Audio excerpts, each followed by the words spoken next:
جو پاکستان کے اندر انقلاب آیا اس کو تسلیم کیا جائے، لیکن جب تسلیم نہیں کیا جائے گا تو پھر عوام کے پاس احتجاج کے علاوہ چونکہ کوئی راستہ نہیں بچتا، تو یہ روٹین کے مطابق ایسا ہوتا ہے۔ آرمی چیف نے کہا کہ پاک فوج قوم کی توقعات پر پورا اترتی رہے گی، پاک فوج پاکستان کو درپیش سیکورٹی چیلنجز سے نپٹنے میں حکومت کی بھرپور حمایت جاری رکھے گی، اور جو معاملات ہیں وہ یگانگت کے ساتھ جو ہے وہ معاملات آگے بڑھائے جائیں گے۔ یہ ایک روٹین ہے اور اداروں کا کام ہے حکومت کو سپورٹ کرنا، حکومتی وہ ادارے ہوتے ہیں، یہ چیزیں چلتی ہیں۔ لیکن آج جو ہے دوسری جو خبر ہے وہ یہ ہے کہ اسد طور ان کی درخواست ضمانت وہ منظور کر لی گئی ہے۔ اب منظور جو کی ہے، یہ بھی ایک جج ہے ہمایوں دلاور، جنہوں نے عمران خان کو بھی سزا سنائی تھی، آپ کو یاد ہے، اور پھر وہ لندن چلے گئے تھے، ان کو جلدی تھی لندن جانے کی اور وہ وہاں پہ گئے۔ اب یہاں پہ جو ہے وہ میں آپ کو جو طبقہ ملامتیہ کے صحافی ہیں متی اللہ جان، ان کے حوالے سے بات کرتا ہوں کہ 20 دن اب اس اسد طور جو ہے اس کا ریمانڈ دیا گیا۔ جج صاحب اس کو پرولانگ کرتے رہے، اور پتہ بھی ہے کوئی چیز ہے نہیں، لیکن اس کے باوجود ہوا۔ قاضی صاحب نے وہاں پہ ایکشن لیا، وہاں پہ جو اٹارنی جنرل ہے انہوں نے تسلیم کیا، لیکن مقدمہ ڈسچارج نہیں کیا، یاد رکھے۔ اب بھی مقدمہ جاری ہے، لیکن ضمانت پر آج ایف آئی اے نے کہا جی ہمیں کوئی اعتراض نہیں ہے، اگر ضمانت پہ آپ رہا کر بھی دیں تو ہمیں کوئی اعتراض نہیں ہے۔ مقدمہ خارج کرنے کے حوالے سے انہوں نے نہیں کہا، اور نہ جج صاحب نے پوچھا۔ اب اس پر میں صرف متی اللہ کا کافی ہے یہ تبصرہ رکھ دیتا ہوں۔ وہ کہتے ہیں کہ کل 20 دن، کل 20 دن جسمانی ریمانڈ اور پھر جوڈیشل ریمانڈ پر قید رکھنے کے بعد ایف آئی اے نے اسپیشل پبلک پروسیکیوٹر نے جج ہمایوں دلاور کو اچانک بتایا کہ انہیں اسد طور کی ضمانت کی درخواست پر کوئی اعتراض نہیں، یعنی ضمانت پر مان گئے، مگر پیکا قانون کے غلط دفعات پر اٹارنی جنرل کے اعتراف کے باوجود جج موصوف نے ایف آئی اے سے نہیں پوچھا کہ عدالت کو 20 دن تک غلط دفعات کے تحت کیوں بے وقوف بنایا جاتا رہا۔ سچی بات تو یہ ہے کہ اسد طور کے خلاف مقدمے میں حکومتی ادارے اور عدلیہ بری طرح سے بے نقاب ہوئی ہے، اور اس دوران میڈیا کے چند کلی حضرات بھی جو اسٹیبلشمنٹ کی طرف سے فیک نیوز کے خلاف مہم کے بک سے اٹھائے رہے۔ اس میں کوئی شک نہیں کہ فیک نیوز ایک مسئلہ ہے، مگر اس کے خلاف مہم سے کچھ کلی صحافیوں نے اپنا حصہ ایک ایسے وقت میں ڈالا جب اسد طور اور دیگر صحافیوں کو بڑی تعداد میں ایف آئی اے کے نوٹس جاری کیے گئے ہیں۔ ایسے صحافیوں کو اپنے گریبان میں ضرور جھانکنے کی ضرورت ہے۔ اب یہ مطیع اللہ جان تو آج بات کر رہے ہیں، لیکن تحریک انصاف کے ساتھ تو یہ پچھلے جو ہے وہ 24 ماہ سے تقریباً ہو رہا ہے۔ ایسے ہی ہوتا ہے،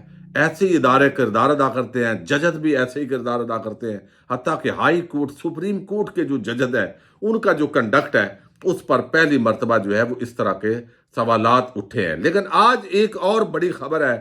عمران ریاض کے حوالے سے بتا دوں۔ عمران ریاض خان کا جو اکاؤنٹ ہولڈر ہے مسز عمران ریاض کا، انہوں نے بتایا کہ عمران ریاض خان کا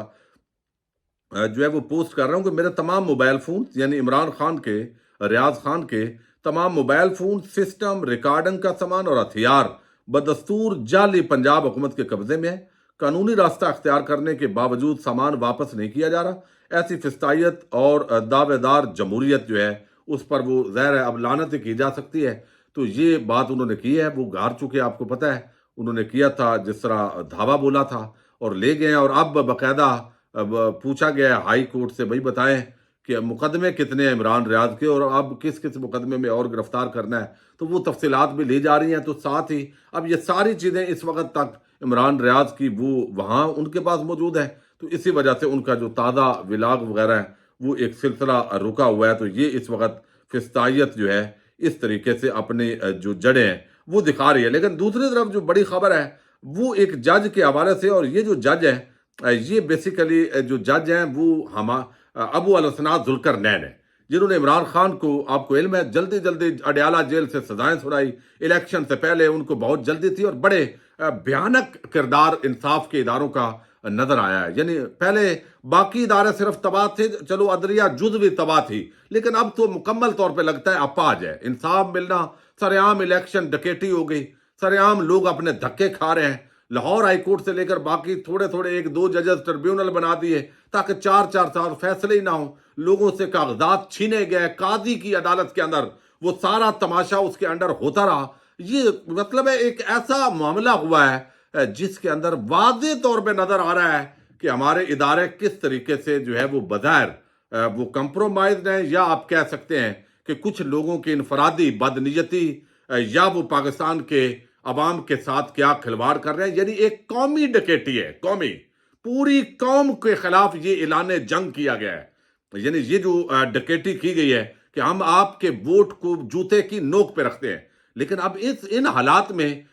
جو عدلیہ ہوتی ہے اس کا کردار عام ہوتا ہے، لیکن قاضی صاحب پتہ نہیں ایکسٹینشن کا چکر ہے یا کیا، بہرحال ان پر سوالات بہت زیادہ اٹھ رہے ہیں۔ اب یہ جج ہیں جی ابو الاسناد ذوالقرنین، انہوں نے وہی تماشا کیا جو عمران خان کے کیس میں کیا۔ عامر مغل جو تحریک انصاف کے حمایت یافتہ امیدوار تھے، جو ہے وہ یہاں پہ اسلام آباد سے، اور انہوں نے جیت لیا تھا الیکشن، لیکن ان کو بھی ہروا دیا گیا۔ اب وہاں پر جو ہے یہ جج صاحب نے کمال کیا، ان کا ایک کیس تھا، اس کیس کے اندر جج صاحب نے جو ہے وہ تاریخ دی، تاریخ دینے کے بعد بندہ چلا گیا اور اس کے بعد جو ہے ان کو سزا سنا دی، یعنی وہ خارج کر دی، ان کی جو درخواست ضمانت تھی وہ خارج کر دی۔ اب یہ ڈبل گیم تھی، اور تفتیشی نے بھی ہائی کورٹ کے اندر معاملہ گیا ہے تو اس نے یہ تسلیم کیا۔ میں تھوڑا تفصیل آپ کے سامنے رکھتا ہوں۔ اب جج ابو الاسناد ذوالقرنین کے خلاف مس کنڈکٹ کی کاروائی ہو رہی ہے۔ اب یقیناً جو ہائی کورٹ ہے، اسلام آباد ہائی کورٹ، وہ اس کو سزا تو دے دے گی، ہٹا بھی دے گی، لیکن ایک ایسا جج، سوال پھر وہی ہے، ایک ایسا جج جس نے عمران خان کو تیزی میں سزائیں سنائی، جن کے کہنے پہ اس نے یہ عمل کیا، کیا وہ چاہیں گے کہ اس جج کو نشان عبرت بننے دیا جائے؟ وہ دوبارہ کوئی بڑا بینچ بنوا کے جو بھی ہوا، جنہوں نے خدمات سر انجام دی، آپ نے دیکھا کسی کو بلوچستان کا وزیر اعلیٰ بنایا گیا، کسی کو شہباز شریف کابینہ کے اندر چوتھا حصہ لے لیا گیا، کسی کو سینیٹر بنایا جائے گا۔ تو جس نے نوکری کی ہے پاکستان کی عوام کے خلاف، اس کو کہیں نہ کہیں جو ہے وہ ایڈجسٹ کیا گیا ہے۔ اسی طرح جس نے انصاف کے اندر قتل عام کیا، جس انداز میں بھی اس کو جو ہے وہ ضرور اس کا ریوارڈ تو ملے گا، لیکن جو واقعہ ہے یہ مس کنڈکٹ کی جو کاروائی ہو رہی ہے، یہ تھوڑی میں آپ کے سامنے رکھ دیتا ہوں۔ اب سٹوری یہ ہے کہ عمران خان کو سائفر کیس میں سزا سنانے والے جج ابو الاسناد ذوالقرنین کے کنڈکٹ پر یہ سوال ہے۔ 6 فروری عام انتخابات سے 2 دن قبل انسداد دہشت گردی کے جج ابو الاسناد ذوالقرنین نے پی ٹی آئی کے اسلام آباد سے امیدوار عامر مسعود مغل کی دہشت گردی کے 5 مقدمات میں عبوری ضمانت میں توسیع کرتے ہوئے وکلاء کی موجودگی میں 13 فروری کی تاریخ ڈال دی، لیکن بعد ازاں معلوم پڑا کہ ایک مقدمہ میں درخواست ضمانت مسترد کر دی گئی۔ عامر مغل نے اسلام آباد ہائی کورٹ میں ٹرائل کورٹ کے فیصلے کے خلاف درخواست دائر کی اور تمام حقیقت بیان کی، لیکن بغیر لاہور ہائی کورٹ اسلام آباد ہائی کورٹ کے جسٹس میاں گل حسن اورنگزیب اور جسٹس ارباب محمد طاہر پر مشتمل 2 رکنی بینچ یہ بات تسلیم کرنے کو تیار ہی نہیں تھا کہ ایک جج ایسا عمل کر سکتا ہے۔ عامر مغل کے وکلاء نے بیان حلفی طلب کیے گئے اور وکلاء نے وہ بھی جمع کروا دی، اور سونے پہ سہاگا کہ آج مقدمہ، یہ 3 دن پہلے کی بات ہے، آج مقدمہ تفتیشی افسر اور پراسیکیوٹر نے بھی اسلام آباد ہائی کورٹ میں تسلیم کر لیا کہ جج ابو الاسناد ذوالقرنین نے وکلاء کی موجودگی میں آئندہ تاریخ 13 فروری دے دی تھی، لیکن پھر بعد میں ایک درخواست ضمانت مسترد کر دی۔ ہائی کورٹ کے 2 حیران اور پریشان ججز اب بھی مزید تصدیق کے لیے ان 5 مقدمات کا اصل ریکارڈ جلد از جلد طلب کر لیا، جس کے بعد انتظامی سائٹ پر جج کے کنڈکٹ کو دیکھا جائے گا۔ اب آج جو یہ کاروائی ہوئی، اس کے بعد جو آج کاروائی ہوئی ہے جج ابو الاسناد کے حوالے سے، اب باقاعدہ طور پر انسداد دہشت گردی عدالت کے جج ابو الاسناد ذوالقرنین پر احتشام کیانی رپورٹ کی ہے۔